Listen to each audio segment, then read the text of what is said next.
terima kasih Pak Ahmad Karsono. Assalamualaikum warahmatullahi wabarakatuh. Selamat siang Bapak Ibu sekalian. Waalaikumsalam warahmatullahi wabarakatuh. Salam sejahtera bagi kita semua. Eh, Berjumpa kembali pada sesi webinar kelas khusus by MSTC ya, Muji Santosa Training and Consulting. Dan pada hari ini kita akan sama-sama ikut dalam materi terkait dengan fraud dalam pengadaan barang jasa pemerintah ya Bapak Ibu dan pencegahannya tentunya. Pada kesempatan ini narasumber yang akan menyampaikan adalah Bapak Ahmad Karsono AKMAK ya.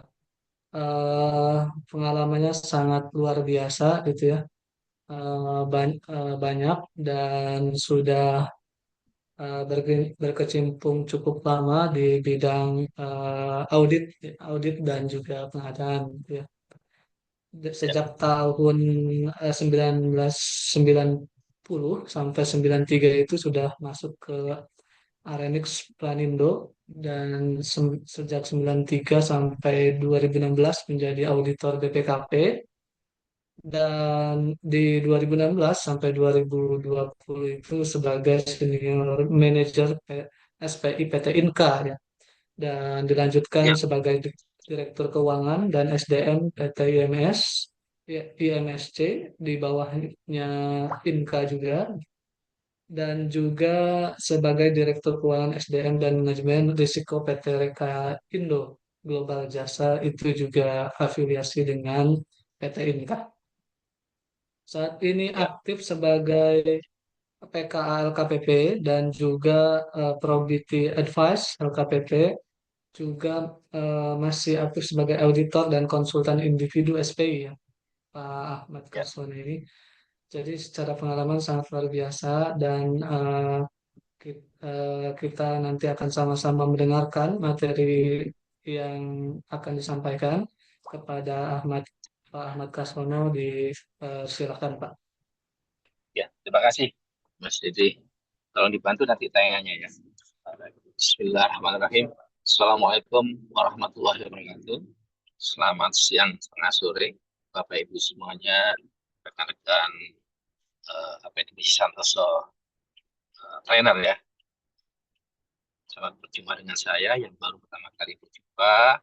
Dan ya sudah ya, nanti kita bisa berjumpa kembali di sini dalam forum yang luar biasa ini.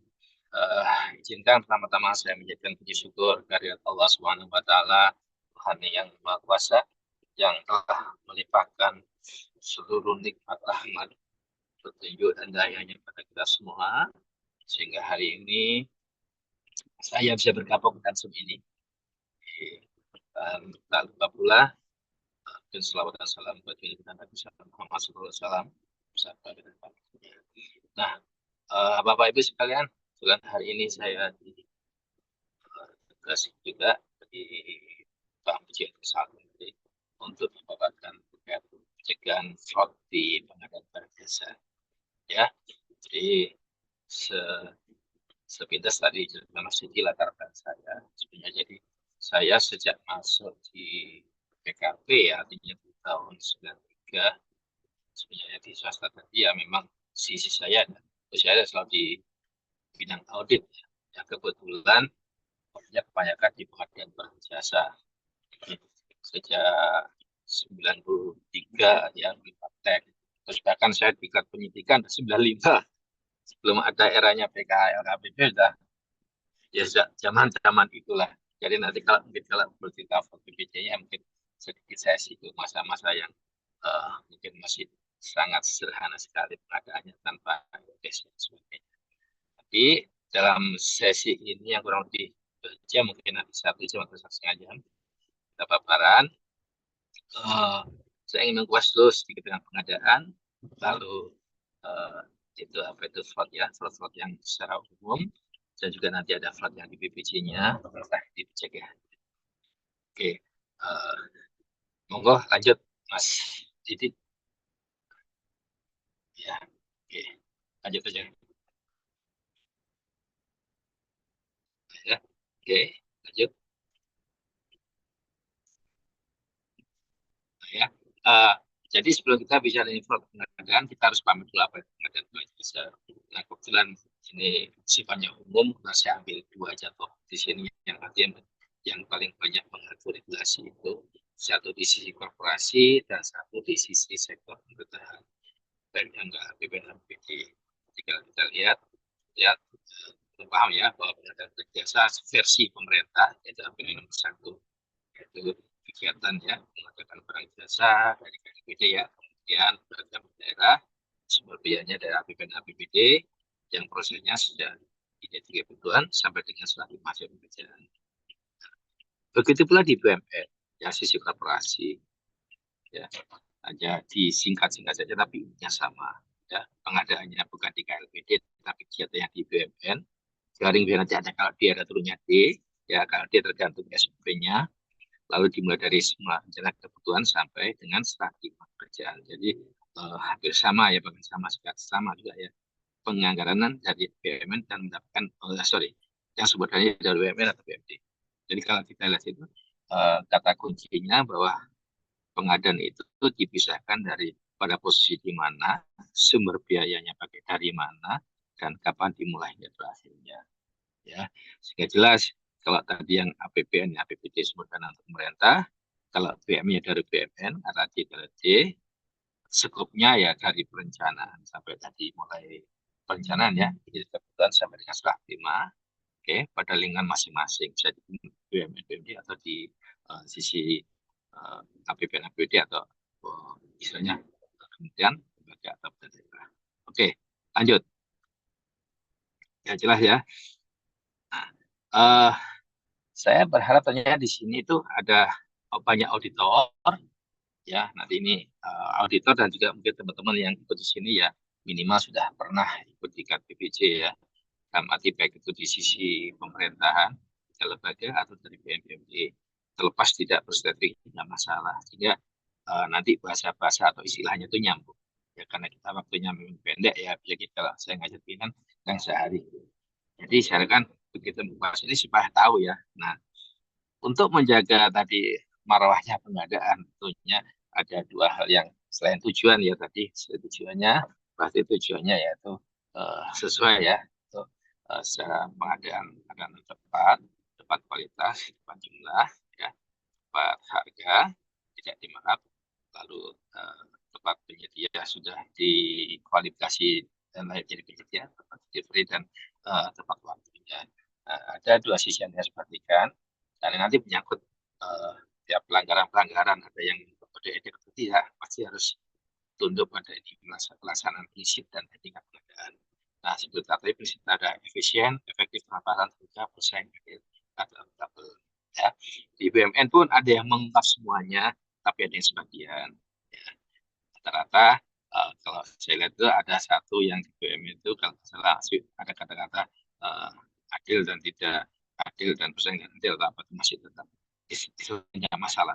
Yang sepakati semuanya dan itu menjadi acuan prinsip ya dari efisien, efektif, transparan, terbuka, bersaing, adil.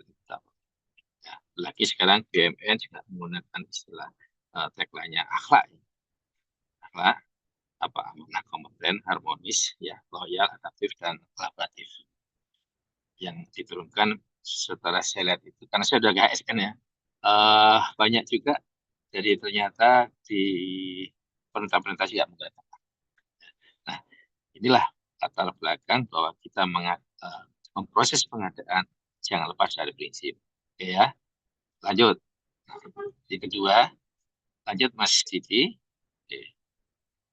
Nah, ini di etika. Nah, biasanya nanti kalau Bapak ketemu fraud di pengadaan itu, hampir semuanya itu nanti melanggar, menyimpangi, orang bilang ada menyimpangi prinsip dan etika pengadaan. Nah, apa itu? Ya, kalau kita bicara etika pengadaan, ya, orang di BUMN atau yang code of conduct ya.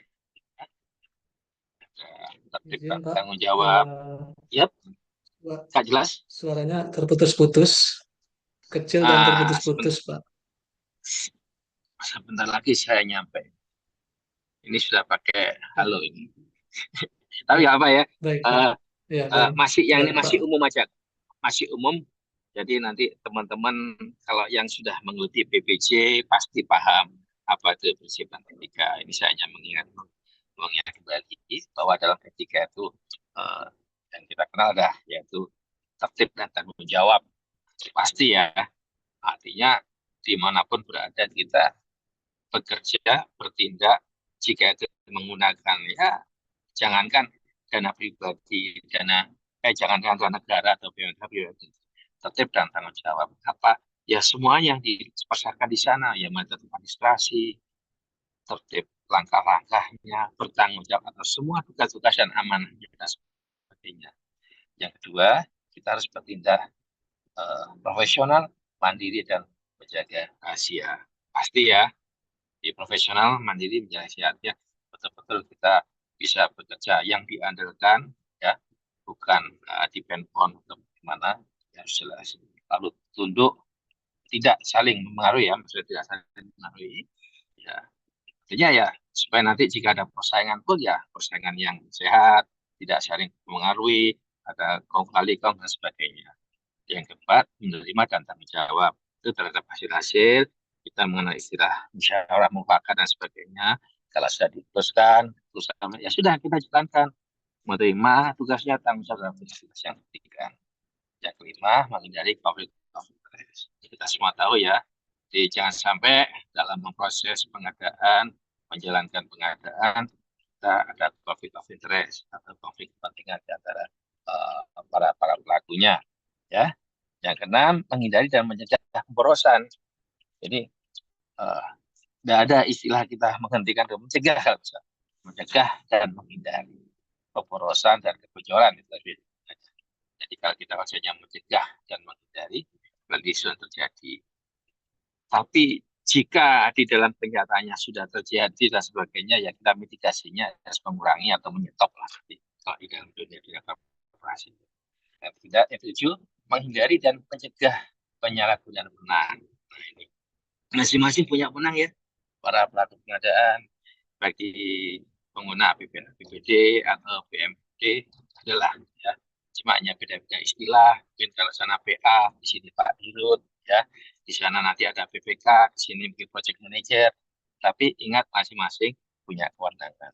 Ada istilahnya punya tupoksi, tugas pokok dan fungsi. Ada kalau di BUMN namanya job desk, ya, job description. Nah, kewenangan ini kan harus dijalankan. Kita tidak boleh melebihi atau tidak menjalankan. Ya, kalau melebihi berarti melampaui kewenangan dan seterusnya. Oke, yang 8, tidak menerima atau menawarkan atau menjanjikan. Nah, ini nanti terkait dengan penyuapan, gratifikasi, ya, janji-janji manis. Nanti kalau menang, kata sekian. Nanti kalau habis dan seterusnya. Artinya janji-janji itu ya tentunya mengarah kepada tindakan-tindakan yang tadi tidak profesional, tidak bertanggung jawab, ya, yang tidak. Nah, ini jadi ini secara umum ya, nanti detailnya boleh dilihat di aturan aturan itu ada. Tapi kurang lebihnya seperti itu ya. Oke, lanjut Mas. Lanjut Mas. Nah ya. Nah, ini saya bilang hanya garis besarnya, tapi nanti saya ada sendiri yang dari hasil praktek-praktek ya. Ini yang teori-teori dapat. Jadi kalau maksudnya kalau kita percaya itu pada beberapa tahapan pengadaan ya, ada beberapa tahap mulai perencanaan, persiapan, proses pemilihan, pelaksanaan sampai setelah terima pelaporan dan seterusnya. Jadi fraud-fraud ini kan yang sering terjadi ya. Jadi tapi masih banyak kemungkinan ini hanya contoh-contoh aja ya, misalnya dalam proses pengadaan, misalnya terkait kolusi bersama antara pihak-pihak terkait untuk memanipulasi proses pengadaan. Namanya kolusi, berarti kerjasama yang dalam tanda kutip tidak baik ya. Kolusi ya banyak tentunya ya untuk memenangkan si A si B atau untuk menjaga si A si B juga itu bisa dari kolusi. Karena kalau kita lihat fraud pengadaan itu tidak ada yang kerja sendiri. Ya, ya butuh lah kolusi itu dalam arti kerjasama yang negatif ya, di dalam proses. Lalu contoh lain nepotisme itu pemberian kesempatan dukungan kepada keluarga atau rekan dekat atau teman. Jadi orang bilang kita nepotisme, nepotisme. Nah, jadi yang dulu istilah ini kan muncul di sekolah informasi ya, sebenarnya ada kakaknya, korupsi, kolusi, dan nepotisme. Jadi tentu tujuannya ya pastilah dia menghindari proses-proses yang kompetisi yang sehat. Jadi tadi ada kolusi, ada nepotisme, lalu ada penyuapan, yaitu ya pemberian uang atau barang untuk mengarik keputusan.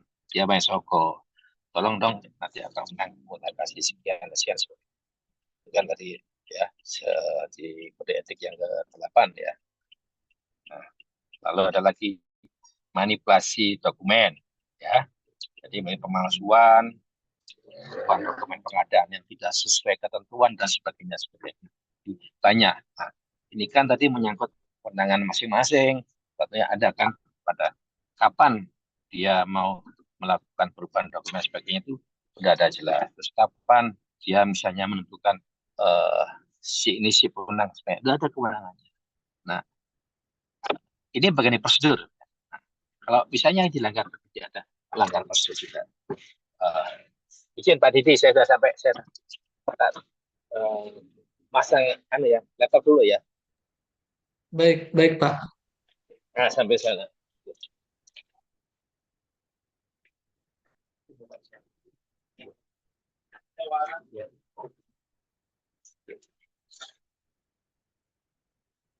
Jadi tadi saya memang agak karena habis dari kejaksaan tadi ada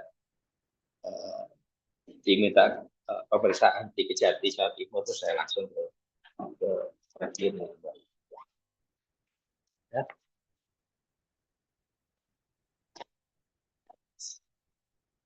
Jadi tadi pemeriksaan yang saya kira sebentar ternyata sampai jam 12 lebih. Iya Pak. Sekedar informasi mungkin latar belakang peserta kita sangat beragam Pak. Ada Betul. Gimana kan? ada dari Ini perlu saya tahu. BPKP, ada auditor juga, ada dari Guys. PPK juga, ada dari APH juga Pak, ada Oh ya, Polda, ya, ya, ya. Polri ya. Ya, ya. Ada juga Oke, dari saya. Pokja ya, dan juga swasta, kontraktor juga beberapa ada. Jadi sangat beragam. Peserta kita itu yang terdaftar sebenarnya hampir 600 orang. Cuman memang Ya, mungkin untuk pemilihan materi sesuai peminatan masing-masing ya. Tapi rata-rata ya, setiap kegiatan itu ada di angka seratusan biasanya, nanti sambil berjalan biasanya bertambah pesertanya, sekarang sudah 80 orang ya Pak ya. Itu ya. mungkin informasi latar belakang peserta kita pada kali ini. Jadi sangat heterogen ya. Jadi nanti kalau tentunya berharap agar diskusi bisa berkembang dengan baik ya. Karena saya Ya, melihat tadi benar-benar. informasi ada dari BPKP, berarti sama dengan saya auditor, ada dari teman-teman kita dari Adiaksa, dari Bayangkara, ya tentunya Ya, semakin lengkap ya. Oke, benar ini Pak. suara saya jelas ya, jelas ya. Jelas Pak, jelas Pak. Nah, oke ya. Tadi mungkin karena di perjalanan, oke, gitu ya. Nah, tapi tetap bantu Pak Sidi ya. Eh, tetap bantu tayang dia. Oke. Ya, baik-baik Pak. Ya. Lanjut ya. Ah, jadi ini saya kirim ke Mas nanti.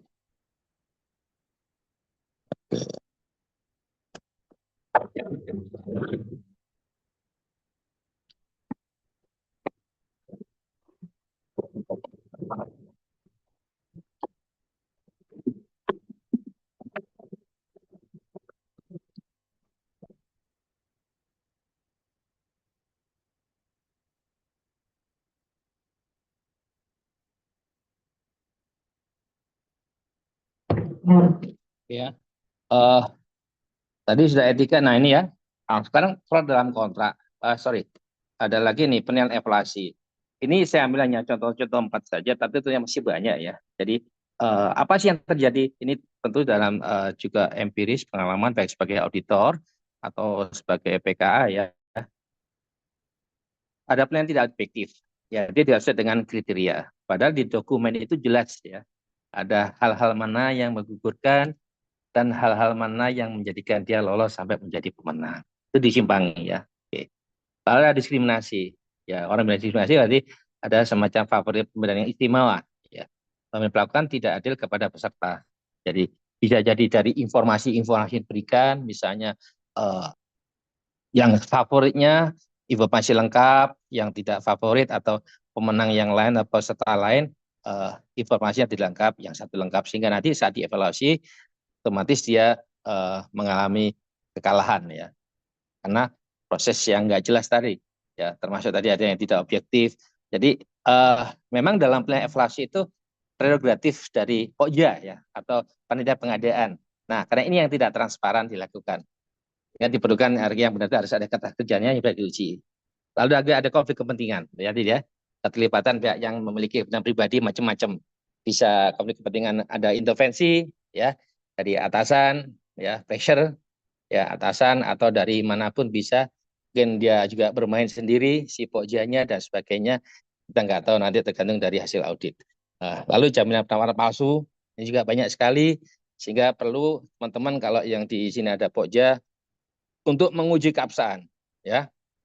Karena kalau kita berhadapan dengan persyaratan, ada dokumen-dokumen yang seharusnya dipersyaratkan, dan itu bagian dari output lembaga lain, misalnya kalau ijazah dari Kopertis, ya sekolahnya atau kampusnya, kalau jaminan dari perbankan, ya sebaiknya dan saya sarankan untuk dilakukan cross check kepada penerbitnya, karena banyak ya kasus-kasus yang ditangani ternyata jaminan pelaksanaan penawaran dipalsukan, meskipun dari Bank Himbara. Jadi setelah dicek, diuji, disampaikan kepada penerbitnya dan menjadi bagian dari saksian, ternyata menyatakan bahwa palsu, ya, ini fraud, ya.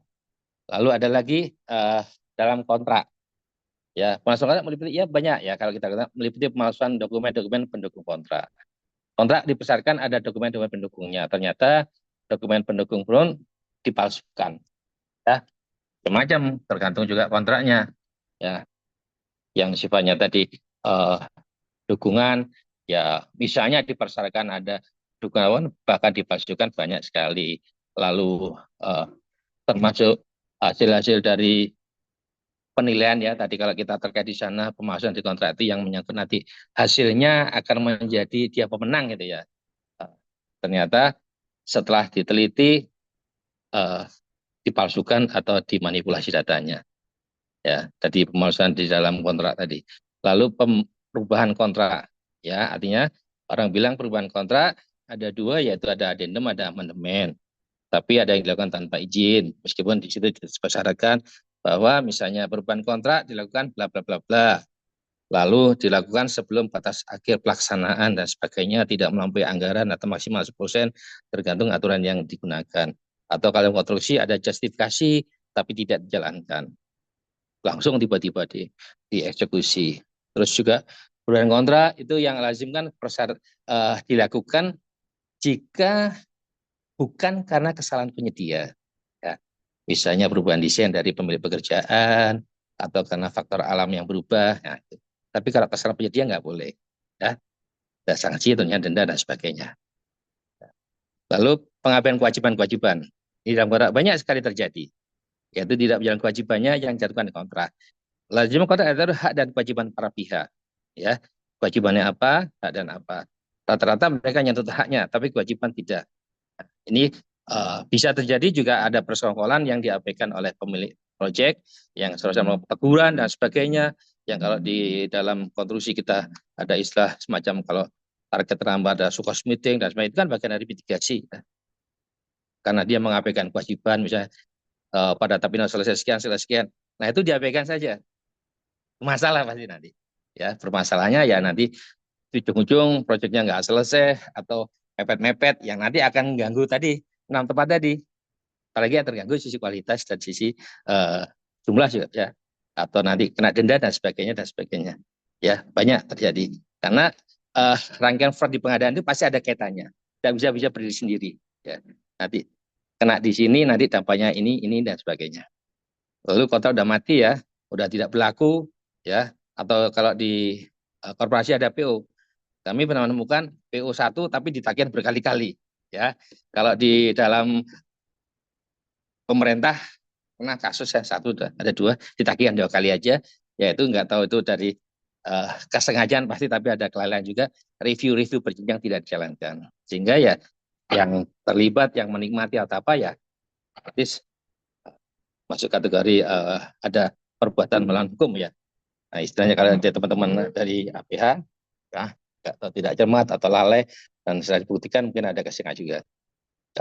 Jadi ini dua-dua ini pernah saya temukan, Mang, PO yang ditagihkan berulang-ulang 3-4 kali, dan sudah kasusnya sudah naik juga, ya kontrak juga gitu, ada yang ditagihkan terminnya. Jadi sini konteksnya termin ya. Terus termasuk yang sudah lewat waktu masih harusnya dilakukan perubahan dan sebagainya tidak dilakukan, tetap dijalankan. Nah itu nggak boleh. Ya. Lalu contoh berikutnya di pembayaran. Ya. Bayar double. Nah itu dengan tadi ya kontrak mati bayar double. Padahal dilakukan lebih dari sekali yang seharusnya sekali. Kayak misalnya SPM dibikin 2 kali double nomor ya. Itu pasti juga ada kesengajaan, karena kalau kita bicara nggak sengaja ya bagaimana reviewnya. Review berjenjang ya. Mulai dari yang menyiapkan dokumen, yang mereview dokumen, sampai yang mengupload.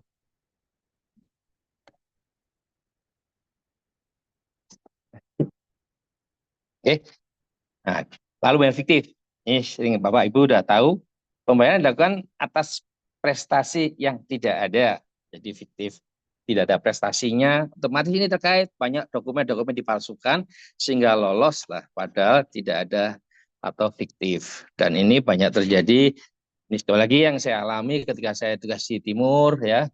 Banyak medan-medannya itu ketika diperiksa dia bilang, Pak ini cuaca begini, ternyata ujung-ujungnya memang fiktif. Dia ketawa aja mungkin beberapa tahun kemudian atau beberapa bulan kemudian saat cuaca baik, ya ada aja lah petunjuk ya dari masyarakat dan sebagainya yang menikmati sehingga kita tahu oh bahwa memang tidak ada, padahal sudah dibayarkan semuanya ya. Lalu penggelapan dana ya, dana kepentingan pribadi ya, itu nggak tahu dimanfaatkan oleh Pak Direkturnya atau tugas-tugas pengadaan ya di Pak PA dan sebagainya, dana-dana yang tidak semestinya dia gunakan. Lalu kewajiban lain ya, yaitu biasanya perpajakan ya, tidak ada istilah lupa potong, lupa pungut ya, kurang potong, kurang pungut, kurang setor, tuh, atau mungkin ada kewajiban BNPB lain jika diperkenankan. Nah itu ya kurang lebihnya. Nanti saya berikan contoh yang terjadi nanti ada di file tersendiri. Oke, nah ini di konteks pencegahan fraudnya ya. Kalau kita bicara fraud, ini hanya definisi aja ya. Tindakan yang melibatkan penipuan, manipulasi, pengelabuan, ya mendapatkan keuntungan tidak sah atau merugikan pihak lain. Di dalam hukum, penipuan seringkali dianggap sebagai kejahatan atau pelanggaran hukum yang serius dan dapat dengan sanksi hukum yang berat. Ada banyak pendapat fraud. Ini ya perbuatan sengaja atau diniatkan untuk menghilangkan uang atau harta. Ya, ini dari William Thorne ya, nanti bisa sendiri. Lalu ini dari Kamus Besar Bahasa Indonesia, fraud, curang, tidak jujur, tidak tulus hati, tidak adil, mencurangi, perbuatan curang terhadap seorang, menipu, mengakali. Artinya kalau kita bisa fraud ya semuanya yang tadi sifatnya ya orang bilang menipu, tidak jujur, ya curang dan sebagainya. Dan fraud itu secara garis besar ada yang langsung berdampak finansial, tapi ada yang tidak berdampak finansial dulu. Ya sederhana deh. Kalau kita bicara ketertiban pegawai, misalnya absen jam 8, kita molor, tanpa izin, itu kan juga fraud, pelanggaran ya. Tidak jujur kalau tidak melaporkan yang sebenarnya. Ya, jadi tidak selalu kita manai bahwa, tapi gimana finansial. Namun di sini kalau kita bicara fraud di ADPPJ atau di PPJ, pasti nanti ujung-ujungnya ke ada dampak finansialnya. Ya, oke. Mas Didi, nanti kalau misalnya ada teman-teman yang mau interupsi untuk itu, untuk bertanya, monggo silakan. Ya, masih definisi Pak, apa? izin, iya, Yes, silakan. izin Pak untuk penyampaian materi sampai jam 15.00 ya Pak. Oke, Selanjutnya kita iya, diskusi lanjutkan ya. diskusi sampai Jadi jam nanti kita skip aja ya. 15.30. Nanti Ya, tolong baik. diberikan ke teman-teman ya, atau filenya ya, ke peserta. Iya, sudah Pak. Ya. Oke, oke, oke. Ini Jadi lanjut ya, sampai masih untuk, divisi. ya, sampai 15.00 Pak, izin. Baik Pak. Oke. Oke. Eh, lalu di sini ini masih di sini kita lewat aja ya. Fraud. Nah, ini jenis fraud ya. Nah, ini jenis fraud yang umum. Tentunya kalau teman-teman dari BPKP saya telah paham ya, BPKP, auditor ya atau mungkin BPK atau semuanya. Tapi kan tidak semua tadi beragam ya dari teman-teman kepolisian atau kejaksaan pastian. Jadi kalau kita lihat jenis fraud banyak ya ragamnya ya. Ada yang financial fraud, ada investment scam, credit card, ini yang modern ya, corporate fraud, phone scam dan sebagainya. Nanti bisa dilihat sendiri. Ya, artinya nanti di mana yang kita terkaitkan dengan keadaan pasti ada. Contoh asuransi ya. Asuransi pasti ada juga karena banyak asuransi yang dijaminkan ternyata bodong atau klausul unconditionalnya nggak terpenuhi, juga fraud ya. Karena punya kalau asuransi jaminan kan hanya kita beli berapa persen aja lalu cair. Begitu nanti ada permasalahan ternyata banyak persyaratan. Nah, kalau terjadi seperti ini tentunya dari awal di Pojat harus kalau klausul yang unconditional harus diterapkan. Karena jika sudah terjadi, maka udah zong lah, artinya sudah fraudnya terjadi. Jadi sedini mungkin misalnya ada jaminan-jaminan tadi yang di awal mulai dari jaminan penawaran, mungkin ada jaminan pelaksanaan ya jika diperkenakan asuransi ya. Tapi selalu saya sarankan ke teman kalau pelaksanaan jangan asuransi deh. Yang bank aja masih banyak yang dipalsukan, apalagi asuransi. Nah, untuk mengecek terutama kebenaran dan syarat-syaratnya. Pastikan sekali lagi jika kata-kata unconditional tidak terpenuhi maka sebaiknya ditolak. Ya, banyak terjadi 2 bulan yang lalu ya saya juga menangani saya audit itu ternyata jaminan dari asuransi yang diperjanjikan itu ternyata begitu ditagihkan muter-muter persyaratan macam-macam. Nah ini saya bilang udah nasib jadi bubur. Makanya dari awal kalau kita bicara pencegahan tadi saat kita terima semacam dari jaminan asuransi tolong harus diperketat terutama dalam bagaimana dia nanti betul-betul memberikan nilai ganti rugi sesuai ganti saya beri dalam klausul-klausulnya, terutama syarat unconditional. Ya, itu di pengadaan. Lalu ini ya, ini materi umum ya. Ada nanti secara kerusakan, ada dari ACF itu ada korupsi, kejahatan yang oleh lebih dari 2 atau orang atau atas dasar kepentingan, ada salah guna aset, ada pelaporan tipu-tipu. Ya, di penyalahgunaan aset ini ada pencurian uang tunai, penggelapan, penyalahgunaan persediaan dan seterusnya. Cara pengadaan ya nanti terkait dengan kalau di BUMN ya banyak penggelapan itu bahkan penyalahgunaan di persediaan. Artinya berangkat dari pengadaan fiktif, pencatatan fiktif, bahkan sampai dengan penggunaannya jika sudah masuk di gudang dan sebagainya. Mungkin kalau di sektor-sektor pemerintah kadang ya paling-paling hanya biasanya yang ada persediaan itu mungkin di obat ya, obat dan rata-rata kan mereka menggunakan kalau tidak untuk aset ya pakai habis ya. Termasuk pendidikan pakai habis juga kadang-kadang banyak disalahgunakan namun sudah deteksi karena namanya juga pakai habis. Kadang-kadang itu kita ketemu kita menyadari bahwa tidak sesuai perencanaannya misalnya dalam kondisi-kondisi tertentu katakanlah bencana deh. Bencana itu kan nggak bisa dipastikan tapi tiba-tiba pengadaannya itu semua sama nilainya. Ini sama jumlahnya ya. Nah, begitu kita cek ternyata barang kan udah nggak ada karena digunakan karena pakai habis dan kondisi KLB. Nah, itu yang bagaimana kita harus jeli mendalami nanti kalau fraud seperti itu. Kita karena dalam bayangan auditor udah ngitung, nggak mungkin segini ya. Nah, mau nggak mau kan harus ketemu. Akhirnya ketemulah bahwa banyak yang tadi yang tidak pembelian tidak sesuai jumlahnya, tapi kwitansinya disesuaikan dengan kebutuhan. Seolah-olah ya, seolah termasuk penggunaannya. Ya, bahkan kalau yang ada itu pernah juga diberikan kepada yang tidak berhak menerima. Banyak ya penyalahgunaan aset. Nah, kalau aset tetap juga kita lihat banyak juga yang misalnya yang penjualan aset yang belum waktunya ya, orang bilang dijem dan sebagainya, itu juga penyalahgunaan. Oke ya, fraud secara umum. Ini manipulasi laporan ya, tahu ya, fraud report ya, kasus Garuda, lalu kasus apa, banyak lagi ya. Nah, atau saya satu kali kemarin ada kasus itu, jadi ceritanya begini, ini masih ada kaitannya, sekali lagi ada kaitan dengan pengadaan. Ketika dukungan-dukungan itu, salah satu laporan keuangan, ternyata dihasilkan dari laporan hasil audit yang fraud. KAP-nya ya dipalsukan tanda tangannya, outputnya dipalsukan perhitungannya dan sebagainya, sehingga saat itu untuk mendukung nilainya supaya tinggi kan ada nilai-nilai asetnya. Nah, itu ternyata zong semua. Dan alhamdulillah ditolak semua ya sampai ke pengadilan ya. Oke, lanjut Mas. Lanjut, ini lewat ya, ini saya umum ya. Nah, ini Sampai ini jenis fraud di slide nomor berapa ini? Oke, turun lagi, maju lagi. Ya, lagi corruption. Slide nomor berapa ini? Slide 21, Mas. Oke, slide 21, slide nomor 21. Ya, oke ya. Nah, tadi jenis fraud ada ya, ada 3 ya. Korupsi, ada penyalahgunaan aset, dan ada fraudulent. Nah, di korupsi secara garis besar, ini ACFV juga, ada konflik yang didasari untuk kepentingan pribadi ya. Orang bilang konflik of interest ya adalah satu jenis konflik yang kerap terjadi di satu perusahaan. Ini kita bicara perusahaan, biasanya hal itu dikarenakan karyawan atau petingginya lebih mengutamakan kepentingan pribadi. Ya, ada konflik kepentingan di situ. Ya, macam-macam ya. Target misalnya target-target tertentu, dari tadi ada penggunaan yang tidak, belanja-belanja yang tidak sesuai, pembiayaan, ataupun nanti terkait dengan penipuan nanti yang ada bicara selanjutnya di fraud report ya, ada konflik di situ, misalnya ada target tertentu dari si A, si B atau institusi apa untuk mencapai sesuatu yang harusnya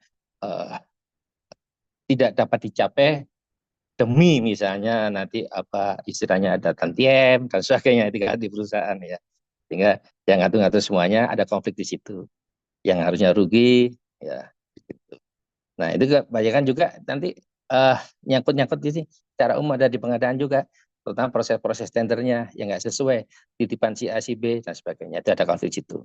Lalu penyuapan, yaitu bribery, memberi uang atau hadiah kepada orang itu mendapatkan keuntungan yang tidak sah. Jelas nggak boleh ya. Jadi nanti di sini penyuapan ya ada yang aktif, ada yang pasif ya. Tapi intinya nanti pasti ada di situ lah ya. Ini masih ada kegiatan juga terutama di pengadaan. Kalau penyuapan pengadaan itu biasanya dalam rangka untuk mendapatkan proyek ya. Dia menyuap ya, kasusnya di TKA yang sekarang yang karena sudah diputus kita cerita aja kan banyak itu ada. Dia menyuap dalam rangka mendapatkan proyek ya. Kebetulan di saat ini di Harkodia kemarin pengadaan nomor 2, nomor 1 penyuapan. Namun penyuapan itu ada 2 juga besar. Satu penyuapan di pengadaan untuk mendapatkan proyek, dan satu penyuapan dalam rangka apa naikkan jabatan dan sebagainya. Tapi intinya kan kembali ke pengadaan. Jadi meskipun nomor 2, tapi di nomor 1 penyuapan ada yang terkait dengan pengadaan. Ya. Lalu illegal gratuity, nanti gratifikasi yang ilegal. Penerimaan uang atau hadiah oleh karyawan sebagai imbalan atas pekerjaannya yang seharusnya dilakukan tanpa imbalan. Ya biasalah, kalau dari Pokja ya itu datang, nggak tahu itu di hari-hari yang ya tentunya sangat orang suka kirim-kirim parcel dan sebagainya ya, atau ya tiba-tiba datang tanpa kita nggak tahu, atau dia bahkan jelas-jelas tahu itu nggak tidak diterima aja, nggak boleh ya. Nah, nanti di tempat-tempat sekarang di instansi pemerintah atau di mana sudah ada tim pengendali gratifikasi salah satunya ya. Jadi dia harus melaporkan, dan saya pernah berurusan itu dengan di KPK ya, ternyata kita hanya melaporkan saja. Ketika ada anak buah saya yang terima gratifikasi, kita laporkan, bikin deklarasi dan sebagainya, sudah selesai. Jadi penerimaan atau dia hal lain sebagai imbalan atas kerjaan. Nah, ini bisa kita ukur. Seandainya saya tidak memegang posisi itu, apakah dia mengasih? Kan kalau kita enggak, ya sudah jawabannya. Berarti itu enggak benar. Ya, jadi tiba-tiba ngasih ya macam-macam lah, namanya juga gratifikasi. Yang kedua, memaksa economic extortion, pemerasan ya. Memaksa pihak lain untuk memberikan keuntungan dengan mengancam atau menggunakan kekuasaan yang dimilikinya. Banyak ya Bapak Ibu ya, kita nggak usah sebutkan dengan ancaman-ancaman sehingga orang merasa terpaksa untuk memberikan sesuatu. Oke ya, lanjut Mas Didi. Oke, lanjut aja skemanya ke contoh-contohnya. Oke, ya ini penyalahgunaan aset, ya aset ini yang paling juga banyak terjadi, yang ya tentunya kalau kita bicara aset tapi pasti hulunya dari pengadaan ya. Ya, ada yang penyalahgunaan aset dari kas ya, berkas ya, kejahatan melibatkan pengambilan atau penyalahgunaan uang tunai atau instrumen keuangan yang setara dengan uang tunai. Ya. Skimming ya, pengambilan uang tunai pendapatan perusahaan sebelum mencatatkan dalam akun perusahaan. Ini masih sifatnya umum semua. Ledger ya, juga pengambilan uang tunai, fraudulent disbursement ya. Nah, ini yang nanti langsung sering terjadi fraudulent disbursement juga. Tindakan penyelewengan uang perusahaan yang dilakukan dengan cara memalsukan dokumen atau mengambil uang dari rekening dan seterusnya. Di dalam pengadaan banyak pengadaan yang pemalsuan pada dokumen disbursement belanja ya. Jadi dengan segala upaya mereka lakukan. Tentunya dengan dokumen-dokumen, dukungan-dukungan yang tanda kutip pasti tidak benar dipalsukan. SPJ lah bahasa kerennya ya. Ini banyak terjadi. Artinya kan kalau kita bicara SPJ ya apa sih pos-pos belanja di perusahaan atau pemerintah daerah kan jelas ya. Selain belanja rutin bayar gaji dan sebagainya pasti ada yang sifatnya ekspansi ya. Kalau di perusahaan mungkin untuk belanja modal dan sebagainya, di teman-teman APBN APBD ya belanja barang jasa. Ya itu banyak ya.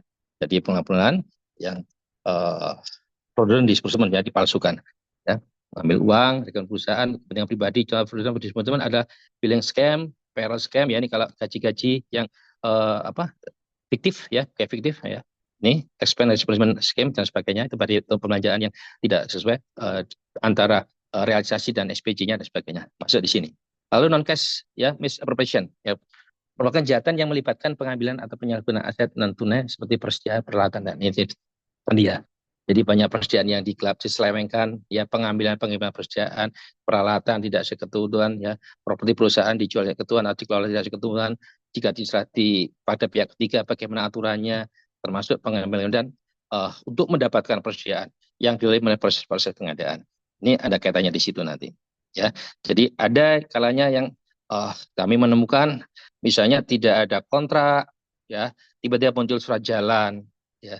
Sampai di sana pun di persediaan tidak pernah ngecek lagi kepada kontraknya apa, langsung aja dicatat, tidak pernah ngecek fisiknya, dan itu ditumpuk-tumpuk sekian lama sehingga begitu di opnam ternyata berbeda ya. Artinya kan berangkat dari pengadaan juga sehingga apa yang dibayar-bayarkan sebelumnya menjadi fiktif kan karena nggak ada ya. Tapi dia sudah sampai ke pencatatan. Dan ketahuinya di belakang ternyata berarti kan ada fiktif semua tadi yang tidak didukung dengan PO atau kontrak yang benar, bahkan tidak ada kontraknya, tiba-tiba muncul surat jalan dan sebagainya ya. Lalu di sini tindakan mencuri ya, mengambil persediaan perusahaan, bahan baku bisa ya, produk jadi, peralatan kantor atau barang scrap ya, barang scrap yang laku dijual teman di perusahaan-perusahaan manufaktur tidak ada nilai jualnya.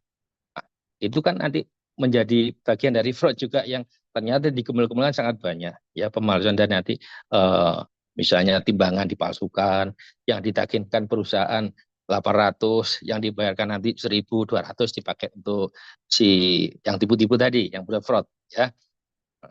Bahan baku juga gitu, tidak sesuai kualitas, tidak sejumlahnya dan sebagainya, produk jadi dan sebagainya tidak sesuai standar ya. Lalu ini tindakan menggunakan aset perusahaan untuk kepentingan pribadi ya, mengambil peralatan kantor, kendaraan perusahaan, keperluan non dinas. Nah ini juga harus ya, kalaupun boleh pasti ada aturannya ya, ada aturan-aturannya bagaimana cara pinjam pakai dan sebagainya. Jika semuanya kan berarti ada fraud juga ya. Lalu tindakan memasukkan laporan ya, biaya untuk memperoleh remunerasi yang lebih tinggi atau mendapatkan dana perusahaan ya, bisa dengan memasukkan tagihan biayanya. Ini kalau di pengadaan banyak juga di billing rate ya, konsultan ya, menjadi konsultan. Jadi memasukkan remunerasi lebih tinggi supaya kelihatan keren, evaluasinya lulus dan sebagainya, tapi kenyataannya tidak. Nanti bahkan yang datang pun ya orang-orang yang jauh dari ketentuan yang seharusnya dibayarkan. Oke, lanjut Pak Sidi.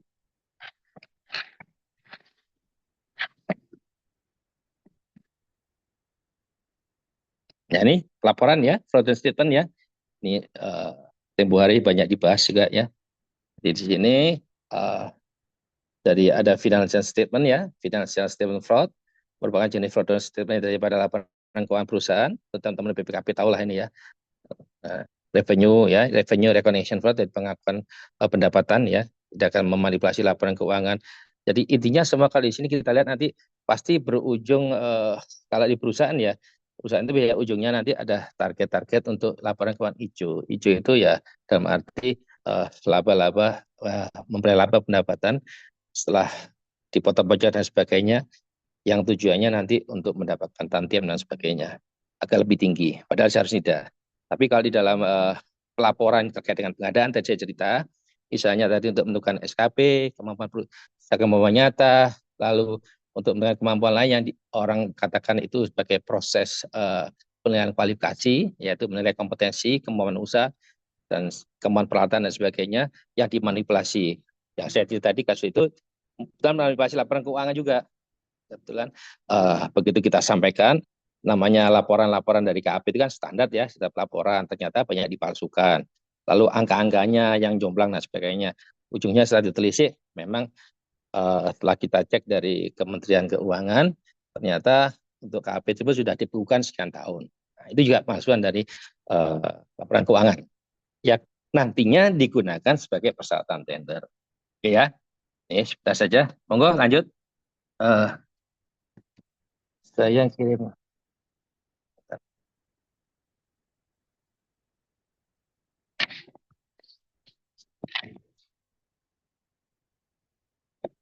Ini ya, oke, sampai di slide ini turun lagi Mas, satu Mas. Ya, ini dari ICFE kalau kita lihat dari 2019 turun lagi satu di jenis-jenis fraud tadi ada kecurangan Mas Didi.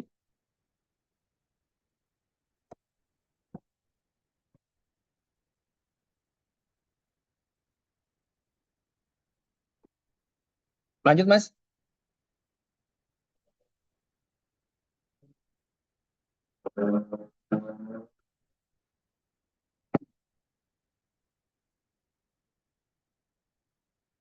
Lanjut. Ya, ya. Nah, ini kalau kita jenis-jenis fraud di sini kan ini ACF ya, data-data aja 2019 korupsi, total kerugian sekian, persentase sekian, penyalahgunaan aset ya. Fraud laporan keuangan ya, ini dari 19 ACFE. Tentunya kalau kita lihat total kerugian, persentase kasus, penyalahgunaan aset ini kita lihat angka-angka tinggi laporan keuangan. Ini semua juga nanti ada kaitannya dengan pengadaan tadi ya, teman-teman ya. Jadi ada mulai korupsi, penyalahgunaan aset, laporan keuangan, tentunya banyak juga. Tadi artinya meskipun konteks kita di sini ini saya umumnya, tapi tetap nanti ada kaitannya dengan pengadaan. Karena tadi fraud di pengadaan itu nggak berdiri sendiri ya, bisa berawal dari mulai perencanaan, persiapan, proses pemilihan, ya, pelaksanaan, pelaporan sampai pertanggungjawaban. Oke ya, lanjut Mas.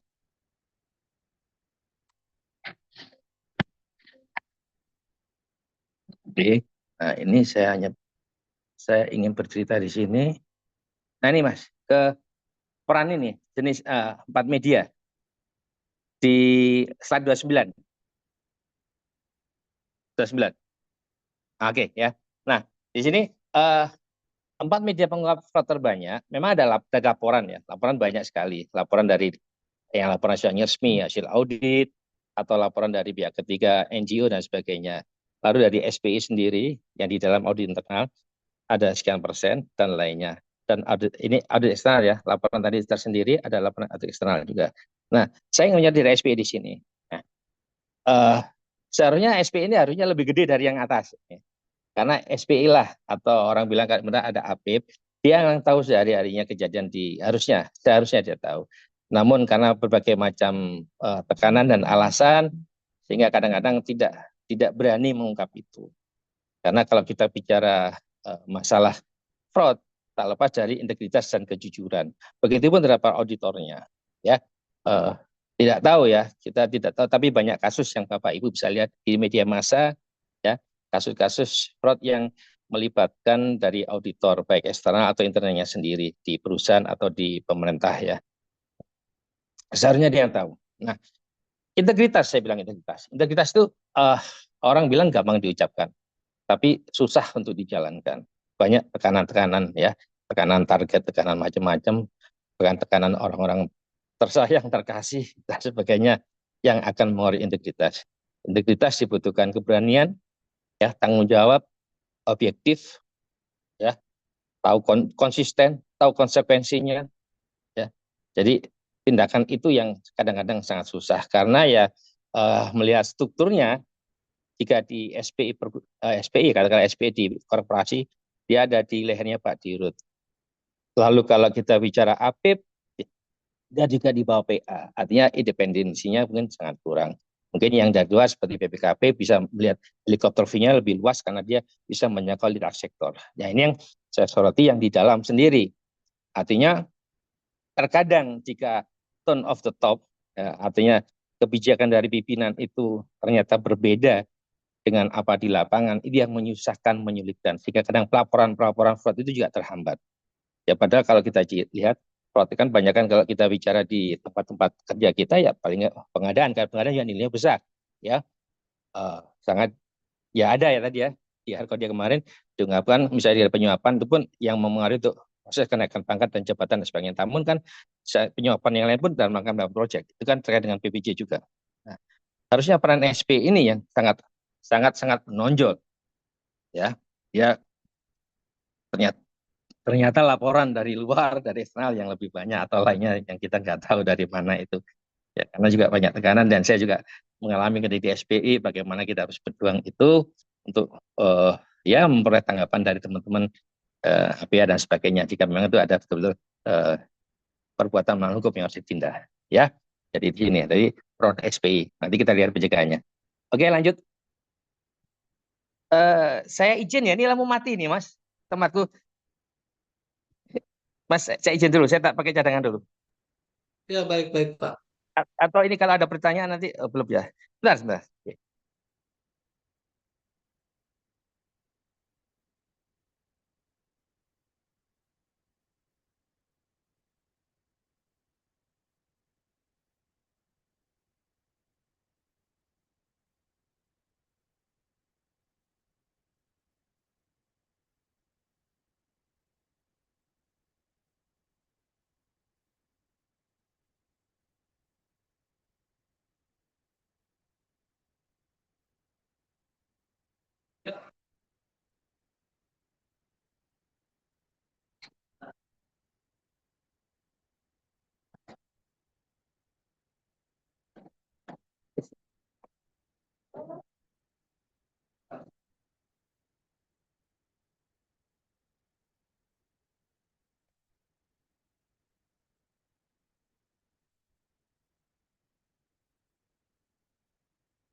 Oke.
Halo, Mas Didi? Udah. Ya, baik Pak. Ada. Nah, ada bisa Sudah nih. bisa Pak. Udah. Ya, 5 menit lagi Budi. kita mulai diskusi ya Pak ya. Izin. Siap. Kalau gitu saya lewati aja Baik dan di Pak. sini. Pak, Baik ke Pak. upaya pencegahan fraud, Pak. Bapak langsung ke set upaya pencegahan fraud, Pak. Tadi saya sudah aja umum ya. Oke. Nah, ini nih. Oke ya. Ah, upaya pencegahan fraud ya, dalam pencegahan preventionnya yaitu tentunya kita harus ada ini, ada banyak ya, banyak di situ. eh, Kalau di BPKP termasuk ada fraud control plan ya. Cuma di sini kita coba ini. Ya,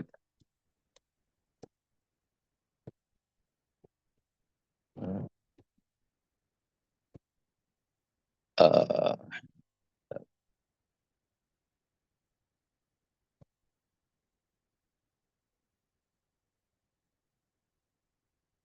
ya, penguatan sistem monitoring ya, yang mana artinya mengurangi risiko terjadi fraud dengan cara melakukan identifikasi, penilaian, mitigasi risiko yang berhubungan dengan potensi fraud, membantu dalam menjaga integritas dan akuntabilitas organisasi terkait dengan cara memastikan kepatuhan terhadap kebijakan dan prosedur yang telah diterapkan.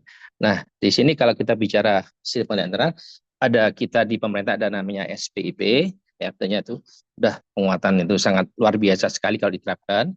Kalau di sisi korporasi ada sama ya sistem, ada yang kita bilang bahwa itu sistem dalam perusahaan spin ya, macam-macam.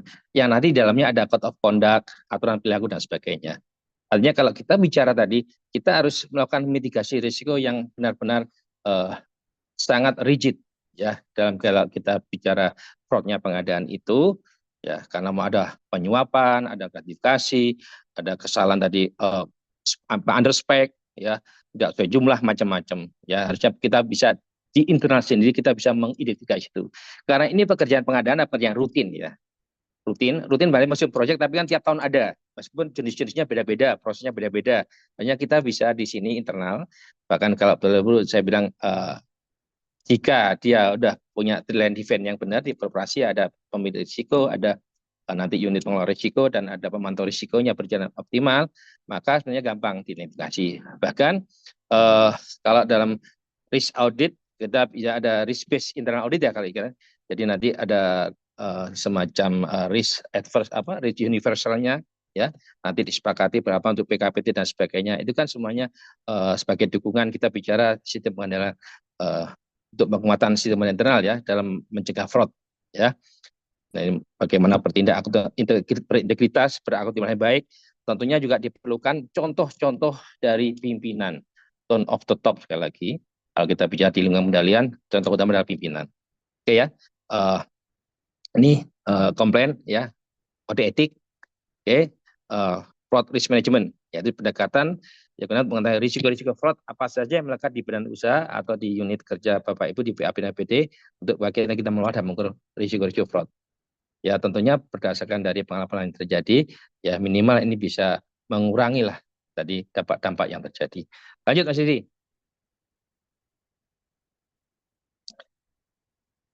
Halo, lanjut Mas.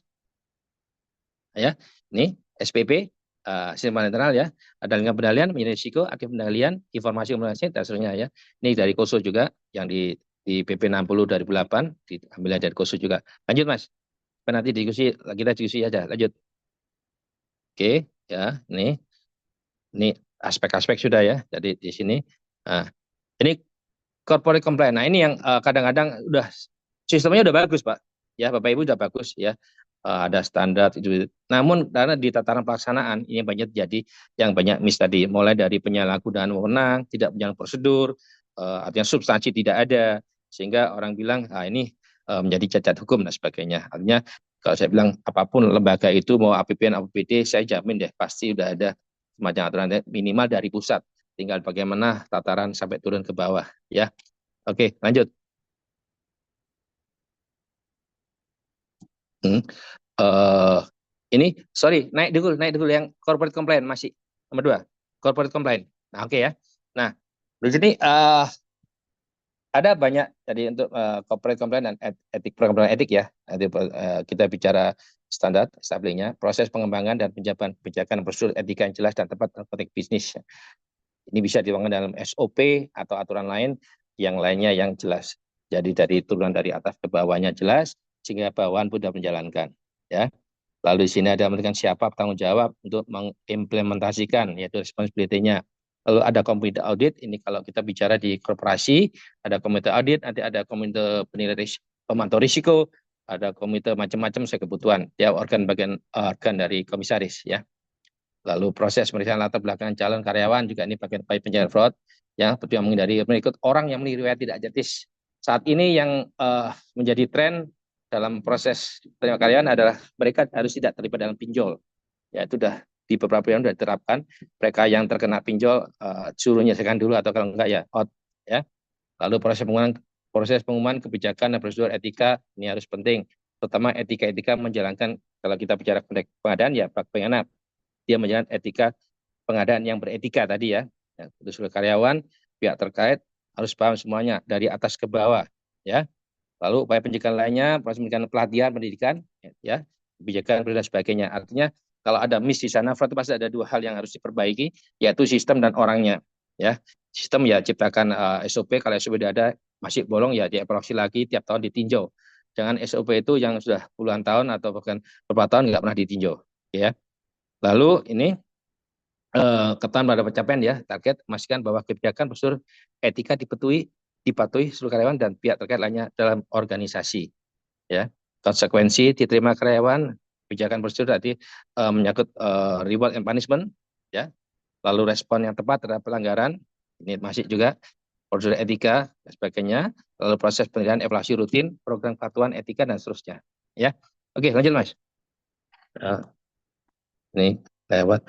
Ini fraud ya. Nah, ini yang perlu diperhatikan ya, fraud operasi, ada keperluan benar fraud. Meningkatkan kesadaran karyawan terhadap tindakan fraud. Lanjut Mas, bawa Mas.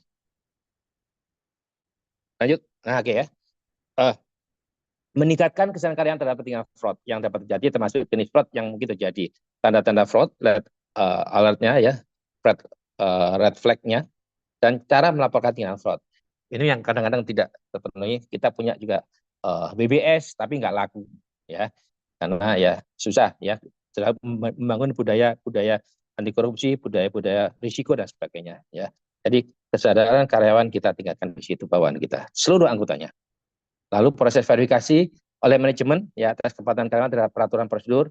Artinya prosedur sudah dijalankan belum, ya. Kalau jalankan ternyata gagal ya kita lihat kenapa. Barangkali prosedur tadi, SOP tadi yang sudah tidak kekinian ya, harus kita sesuaikan. Kalau sudah terjadi, ya barangkali juga manusianya yang harus diperbaiki, ya.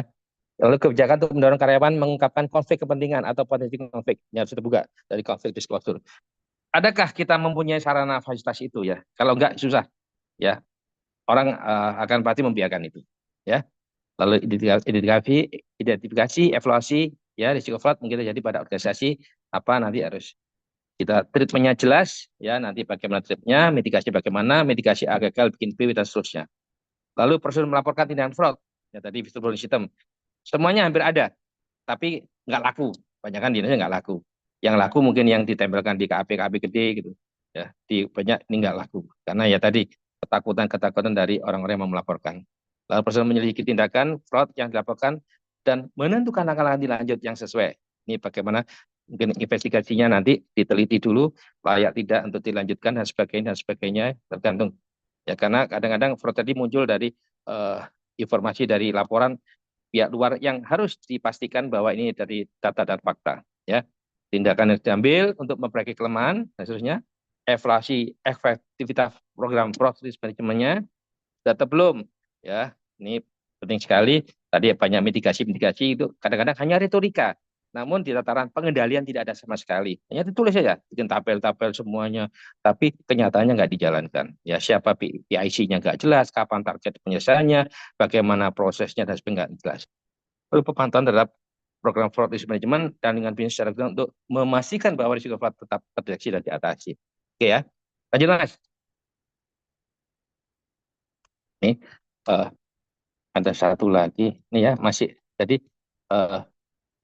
kita mengedepankan fungsi efektivitas ya, SP dan APIP, ya.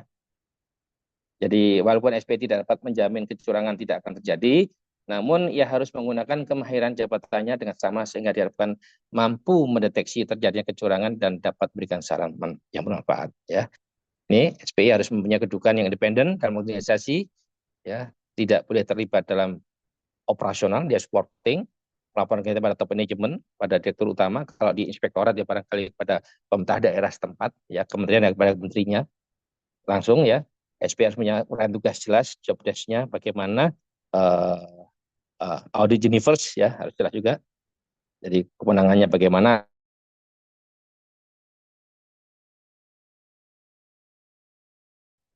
ya, diplomasi ya dalam menjalankan tugasnya harus jelas itu. Lalu ini internal audit manual tadi saya bilang audit universe, ya, yang berguna untuk mencegah terjadi penyimpangan dan pelaksanaan tugas penentuan standar. Jadi jangan sampai nanti dalam bertugas pun si auditornya bertindak yang di luar kewenangannya, ya. Termasuk juga kewajiban dari auditi bagaimana dalam merespon apa yang disampaikan oleh si auditor. Lalu ada dukungan data manajemen, sekali lagi tone of the top. Dukungan tersebut dapat berupa penempatan internal audit departemen dan seterusnya, ya, penempatan staf audit dengan gaji yang cukup menarik. Ini salah satu inisiatif juga, ya, terutama di sektor koperasi, penyediaan waktu yang cukup, ya, untuk mempelajari, mendengarkan, ya, dari laporan audit internal dan respon yang cepat tegas saran-saran perbaikan yang diajukan oleh audit internal. Yang kelima, SP harus memiliki sumber daya yang profesional, capable, ya, bersikap objektif dan punya integritas serta loyalitas yang tinggi. 6, SP harus bekerja dengan anggota publik. Ya, tadi karena dia orangnya di dalam melakukan pengawasan dari pagi sampai selesai tutup kantor, dari tahun baru sampai tahun akhir, ya SPI, ya. Kalau yang lain istilahnya sewaktu-waktu aja datang, ya. Ini harus jelas, ya. Bersama dengan anggota publik, SP harus bekerjasama dengan efisien, efektif, bekerjasama tapi tidak untuk kolusi, ya, termasuk dengan audit fee yang wajar, tidak terlalu murah sehingga nanti laporan jangan asal bunyi, ya. Oke, lanjut Mas. Izin Pak, Monggo. Nah, ini ya. Ayo kalau mau kita diskusi, saya kirim ke Mas, ya. Nanti saya umum gini, meningkatkan kejujuran, transparansi, akuntabilitas, sistem pengawasan, ya, melakukan audit, pemeriksaan evaluasi pelaksanaan berkala, meningkatkan kesadaran edukasi fraud, mengimplementasikan teknologi untuk membantu proses pengadaan. Monggo Mas, kita nanti diskusi saja. Ada satu file yang belum terkirim ini. ya, Nanti kita bahas baik diskusi. Pak. Ya, ini karena waktunya terbatas sampai 15.30 saja Pak. Jadi Oh ya, kita untuk bukan ya pukul untuk 16 ya? tidak Pak. Oke, sorry. 15.30, jadi ada waktu sekitar beberapa menit lagi untuk kita diskusi langsung. Sebenarnya sudah ada beberapa yang bertanya lewat chat Zoom, tapi diutamakan untuk menyampaikan langsung. Mungkin jika ada Bapak Ibu Ini, yang ingin saya jawab dulu ya. bertanya atau diskusi langsung dengan Pak Ahmad Kasono. Saya jawab dulu ya. Ini ada pertanyaan dari Bapak Ibu, Bapak Muhammad Asar, ya. ada Oke, Pak, tapi betul ya? kita berikan kesempatan ke yang online, yang di layar Zoom dulu. Bisa Pak, nanti Oke, kalau monggo. ada waktu kita mengarah ke chat Zoom ya. Mungkin Bapak Ibu yang Iya, mau bertanya atau berdiskusi langsung disilahkan. sorry ya. Ya, khususnya Bapak Ibu auditor atau juga objek auditor ini ya. Karena Bapak Ibu PPK dan Pokja juga menjadi tadi salah satu potensi yang besar terjadinya fraud gitu ya. Disilakan mungkin Bapak Ibu yang masih ada di layar jika ingin berdiskusi langsung dengan narasumber Bapak Ahmad Karsono. Untuk mengklik tombol resennya di layar, jika tidak ada mungkin nanti kita berarah ya ini Pak Andreas. Langsung saja Pak, singkat karena waktu terbatas juga, disilahkan Pak Andreas. Monggo Pak Andreas. Masih Ya, mute terima Pak. kasih untuk Mohon, kesempatan. mohon diaktif. Ya, terima kasih untuk kesempatan, Pak. Mau bertanya, apakah fraud juga bisa terkait dengan kekurangan kompetensi? Kedua, apakah fraud lebih dekat ke administratif atau bisa mengarah ke pidana? Terima kasih. Oke, terima kasih Pak. Ya, langsung saja. Silahkan Pak Ya, Ahmad ya. Laksono. Silakan Pak. Jadi kalau kita lihat fraud tadi kan, kalaupun ada fraud pasti ada dua sisi yang harus diperbaiki Pak ya, terkait sistemnya. Terdengar Pak ya suara saya? Hilang ya? Terdengar Pak, terdengar. Oh ya, terkait sistem dan manusia. Nah, salah satu tadi kalau kita bicara manusia ya adalah peningkatan kompetensi. Artinya kalau fraud itu terjadi karena kurang kompetensi ya, yang disalahkan tentunya pimpinan. Kalau Bapak pelajari di PP 60 ya, di lingkungan pendalian ini salah satunya adalah kepedulian dan kompetensi pada peningkatan kompetensi pegawai. Artinya dari pimpinan punya kewajiban, baik dari sisi APBN APBD yaitu di sektor pemerintah ya kementerian atau di korporasi ada punya kewajiban ya, bahasa saya memintarkan pegawainya, artinya dalam menempatkan pegawai pada posisi-posisi sesuai kewenangan untuk menjalankan prosedur ya sesuai dengan kompetensi yang ada. Jadi jangan kita mendapatkan orang-orang yang tidak kompeten ya. Contoh misalnya PPK harus kompeten. Kompeten apa sih? Ya memang salah satu persyaratan ya lulus sertifikasi, tapi kalau saya berjenjang dan kalau bisa pernah mengalami praktek dulu lah, hal-hal yang mulai dari pernah magang di pengadaan, di panitia, anggota dan sebagainya. Tapi dalam arti jangan dia lulus saat itu menjadi PPK. Nah itu saya kira pimpinan juga salah seperti itu. Jika perlulah kursus-kursus peningkatan kompetensi untuk menunjang PPK. Apalagi PPK tadi PPK yang kelihatan kerjaan konstruksi yang berat. Kalau enggak dia akan disetir oleh orang yang tidak bertanggung jawab, ditekan dan sebagainya. Jadi betul-betul kemandirian PPK itu, ya. Jadi bisa jadi Pak, lemahnya kompetensi akan bergantung pada fraud. Terus yang kedua tadi apa Pak? Mas Didi?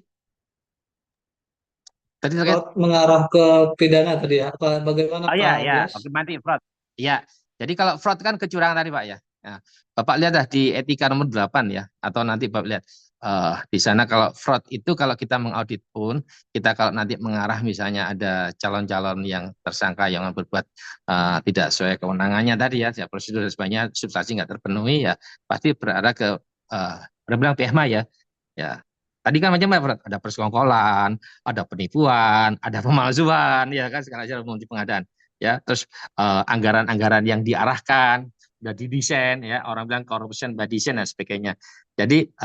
Jadi jelas Pak, kalau fraud itu ya nanti jika tadi menyangkut kode etik ya, etika terutama ya. Kalau prosedur oke lah kita benar, tapi kalau menyangkut etika tadi ya, karena orang nggak boleh berbuat bohong ya, orang nggak boleh bersekongkol yang jelek, pengki-pengki dan sebagainya, ya pasti ya ke arah sana. Karena tentunya ada contoh misalnya pemalsuan. Pemalsuan saya kira bukan hanya sekedar administrasi, itu ada niat jahat, itu memasukkan baik itu tanda tangan, memasukkan kontrak, pinjam bendera dan sebagainya. Jadi ya nanti bisa mengarah kepada perbuatan melanggar hukum ya, PMH ya. Gitu Pak. Terima kasih Pak. Ya. Ya, ada tanggapan dari Pak Andreas?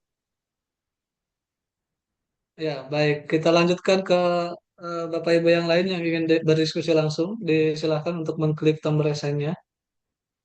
Masih ada Mas Didi, waktu beberapa menit. saya sudah kirim itu Mas, coba ditayang Mas penyimbangan BPJ-nya di second di WA Oh, sampean.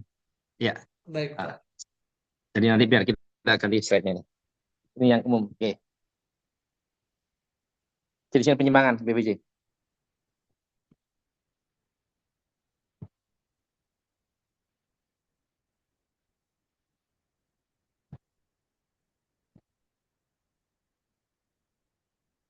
Ya, sambil menunggu silakan Oke, yang lain tadi ada pertanyaan dari saya, boleh jawab yang itu?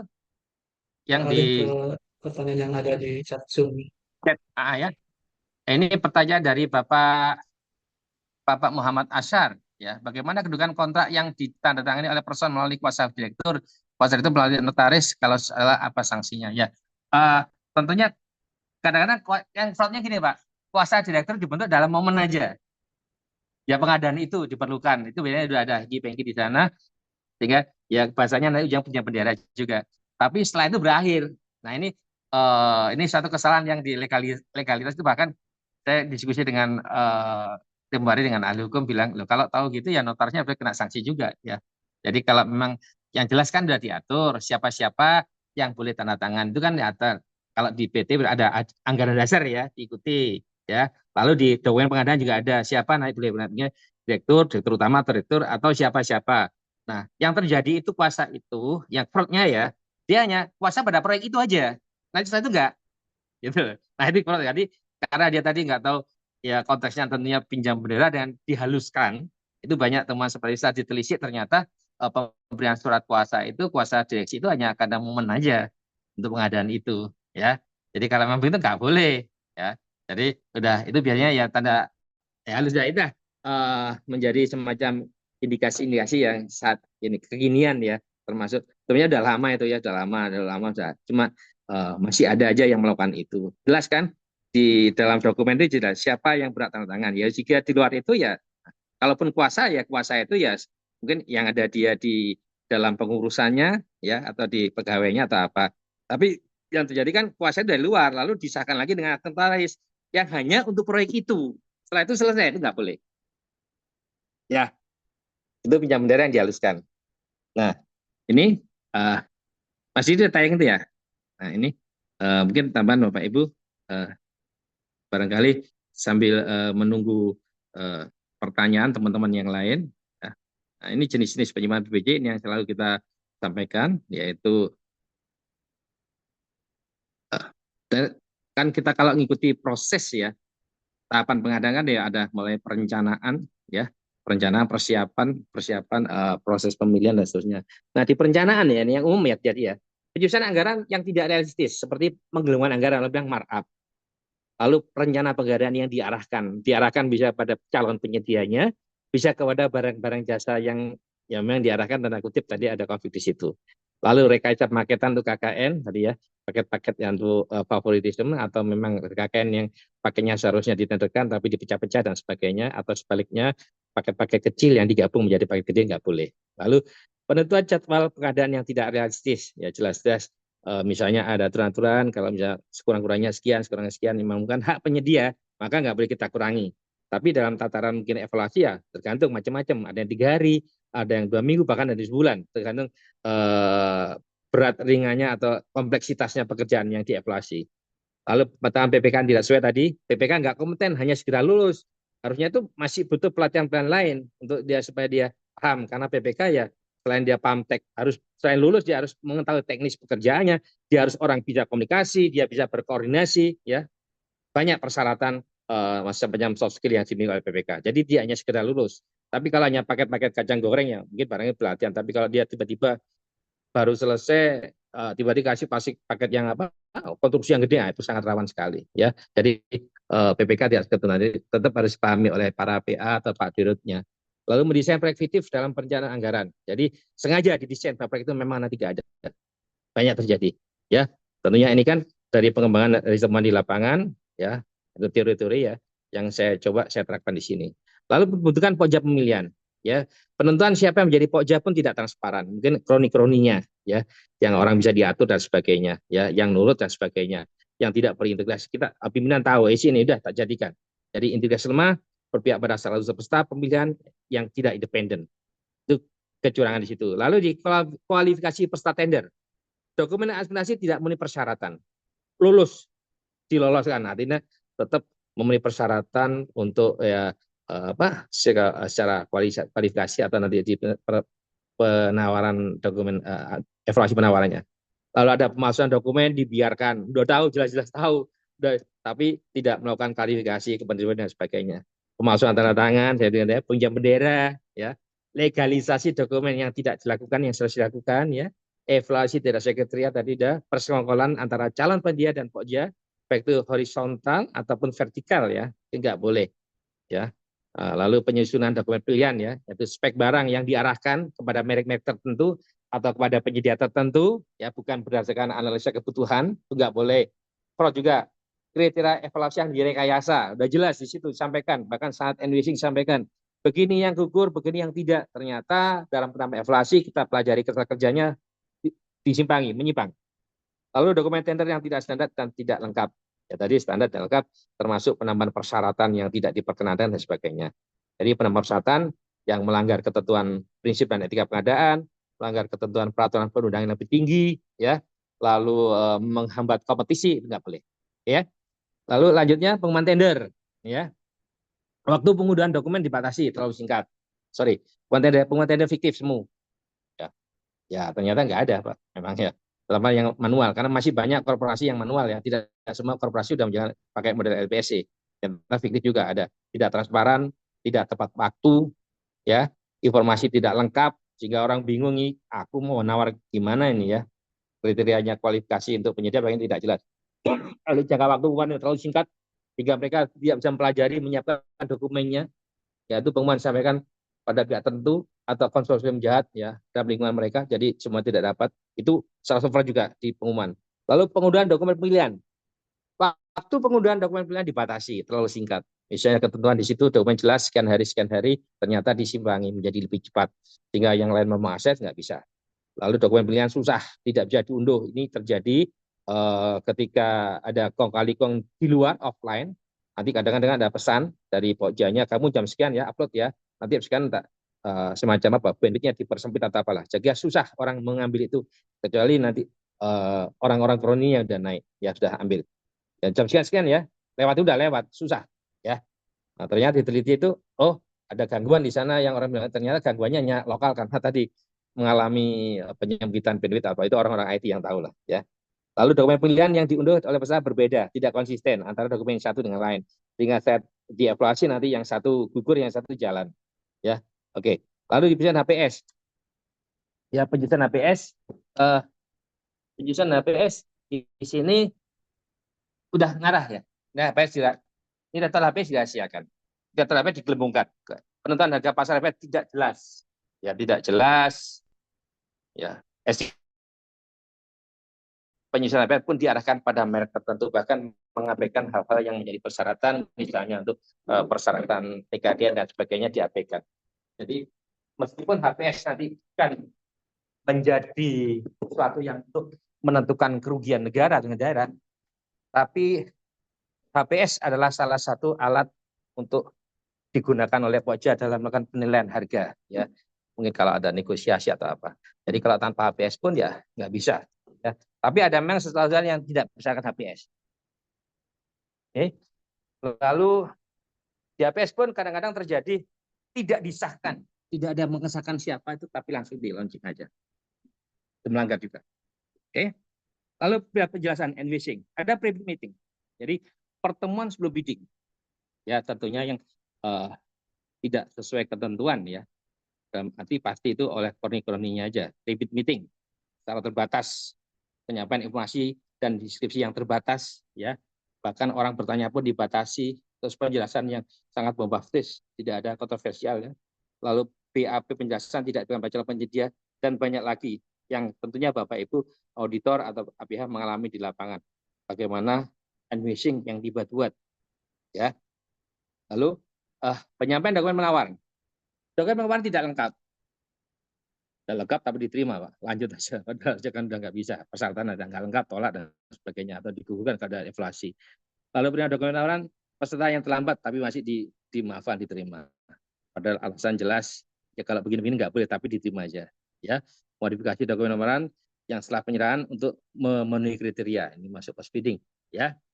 Lalu dokumen penawaran yang serahan fiktif, ya, perubahan batas akhir tanggal pemasukan tidak diinformasikan kepada seluruh peserta tender, sehingga tadi orang-orang yang maunya pada akhir, terutama ini kalau manual ya, kecil ketipu, ketipu ternyata udah tutup, ya. Lalu pada tahap evaluasi penawaran, yaitu kriteria evaluasi yang diterapkan cacat, tadi tidak konsisten, penggantian dokumen penawaran atau penarikan kembali yang diperkenakan pada batas waktu ya sudah berakhir.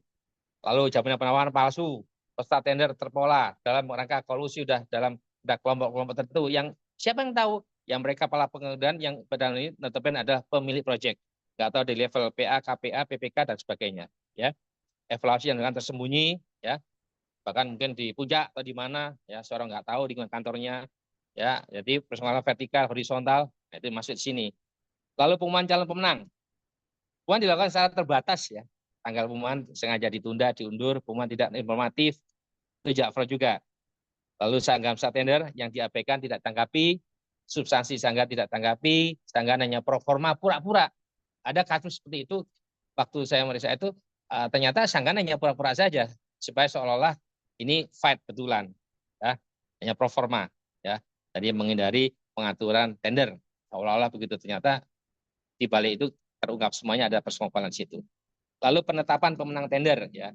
Penetapan tender berdasarkan hubungan pribadi, conflict of interest, atau karena disuap, ya, memanipulasi kriteria evaluasi untuk memenangkan penyedia tertentu atau kroni atau kelompoknya, ya. Lalu penunjukan pemenang tender, surat penunjukan pemenang tender tidak lengkap, go, masih jalan. Penayangan ditunda, dikeluarkan terburu-buru.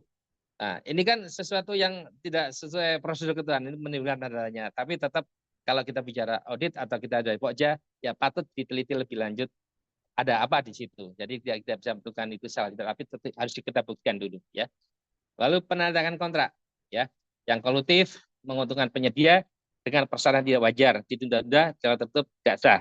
Ada kalanya kontrak itu harusnya kan equal, ya, pihak satu pihak dua, tapi kadang-kadang memang menguntungkan penyedia namun dibiarkan, sehingga pada saat terjadi sesuatu ya hak kewajiban nggak jelas itu muncul masalah. Nah, ternyata di kontrak nggak diatur. Nah, ini yang padahal itu sudah didesain dari awal.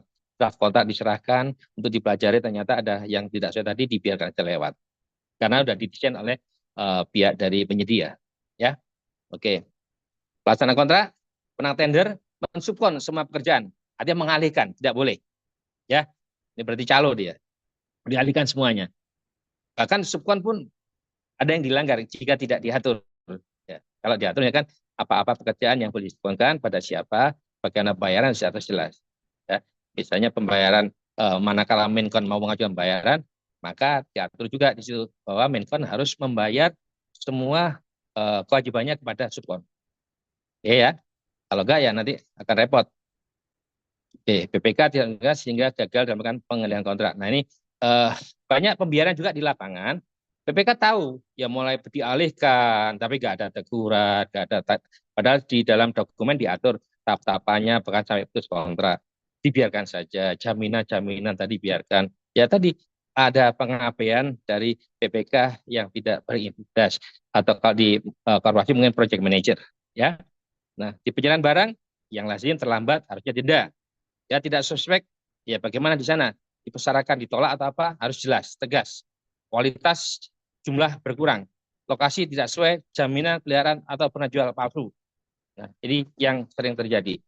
Jadi ini garis besar yang secara umum terjadi, baik saya temukan waktu menjadi auditor, waktu pendampingan atau kita di dalam persidangan untuk mengungkap fraud di dalam pengadaan barang. Nah, ini kalau kita lihat dari semua kejadian di sini tadi, contoh-contoh, tentunya kan dilakukan oleh orang, ya, oknum, nggak mungkin dia sendiri, ya pasti ada persekongkolan di situ, ya bisa jadi antara di dalam internal sendiri atau persekongkolan antara internal pemilik proyek bohir dengan penyedia, atau mungkin di luar itu di antara mereka penyedia sendiri, orang bilang arisan dan sebagainya, artinya ditelikung lah. Jadi di sini kalau kita bicara pencegahan maka sampai ke nanti ke APIP atau SPI harus bisa meneliti dari hulu sampai dari hulunya sampai ke hilirnya nanti.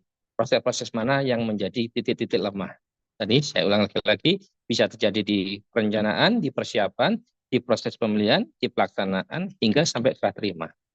Oke, ada pertanyaan lagi, Mas? Barangkali ada? Mungkin sudah cukup ya Pak ya, karena waktu juga sudah lewat. Ini mungkin tapi ada satu di Ada satu ini, Pak. ini Pak Ari. Satu, Pak. Pak Ari, Ya, ada yang mau disampaikan langsung pertanyaan Pak Ari masih di pinjam standby di bendera. Zoom? Ya, pinjam Ya, bendera ya. mungkin sedikit saja Pak, silakan Pak, terkait Oke, pinjam pinjam bendera. bendera Pak diatur di dokumen pemilihan Pak. Pinjam bendera itu dilarang. Pinjam bendera berarti pemalsuan. Ya kalau administrasi ya jelas melanggar etika. Pinjam bendera berarti Bapak memasukkan surat pernyataan, memasukkan tanda tangan dan sebagainya, masuk kategori pemalsuan. Dan pinjam bendera itu baik atas izin atau tidak izin itu dilarang di dalam pengadaan. Ya tadi ada apakah disahkan pakai notaris, ya itu nggak benar. Jadi Bapak kalau cermati di dalam dokumen pengadaan pemerintah ada klausul pelarangan pinjam bendera. Ya, tapi kalau saya bilang di situ tadi, kalau hukum nasional ya jelas melanggar lah minimal etika pengadaan, tidak bertanggung jawab, tidak profesional, ya, karena dia ngakunya si A, tapi yang main si B. otomatis kan dia memasukkan dokumen-dokumen tadi untuk meyakinkan. Begitu Pak ya? Baik, terima kasih. Mungkin sudah cukup ya Pak Ahmad Karsono, Bapak Ibu sekalian. Eh, karena waktu juga sudah lewat ini Pak. Biasanya kita kelas kita itu sampai 15.30, tapi ini sampai 15.40. Mungkin sebelum ditutup bisa closing statement ya Pak ya pada Oke, Pak Ahmad ya, Karsono. Silakan Pak. terima kasih Pak Didi ya. Jadi terima kasih Bapak Ibu atas mohon maaf ya. Tadi memang di luar jangkauan saya, ternyata tadi agak lama juga tuh perjalanan dan tadi saya kurang berapa sehingga banyak sinyal terganggu dan persiapan mungkin menjadi berkurang. Sini lagi sempat mati lagi. Jadi saya tadi di Surabaya, tiba-tiba setelah di BAP ada panggilan ke Madiun, saya harus berangkat ke Madiun segera karena tadi jam 12 kurang. Hitungan saya sih masuk sisa setengah, ternyata ada sinkron di perjalanan. Sekali lagi saya mohon maaf, nanti mungkin dalam sesi lain ya boleh saya ganti ya. Izin Mas Didi, monggo saya ganti nanti free nggak apa-apa deh. Yang menarik mungkin bicara masalah apa deh. Eh, karena saya di sini juga praktisi, meskipun saya ada auditor, tapi tetap kita mengedepankan teori-teori, tapi kebanyakan teori itu agak kadang-kadang diterapkan di lapangan berbeda ya. Itu yang bedanya antara praktisi dan kaum akademisi, ya enggak. Tapi tetap bisa kita ketemukan, bahkan ada kesepakatan juga di antara mereka. Jadi sekali lagi terima kasih atas perhatian dan atensinya. Mohon maaf atas segala kekurangan. Kalaupun ada kebenaran adalah milik Allah dan semua kekurangan dalam milik saya pribadi sebagai manusia yang tak lepas dari kesalahan. Terima kasih. Billahi taufiq wal hidayah. Assalamualaikum warahmatullahi wabarakatuh. Waalaikumsalam warahmatullahi wabarakatuh. Waalaikumsalam warahmatullahi wabarakatuh. Ya, baik. Terima kasih banyak atas pemaparan dan penyampaian materi dari Pak Ahmad Karsono. Saya sampaikan salam juga dari Pak Muji Santosa. Pak, kebetulan hari ini belum Iya, bisa hadir karena sedang masih masih di Eropa beliau.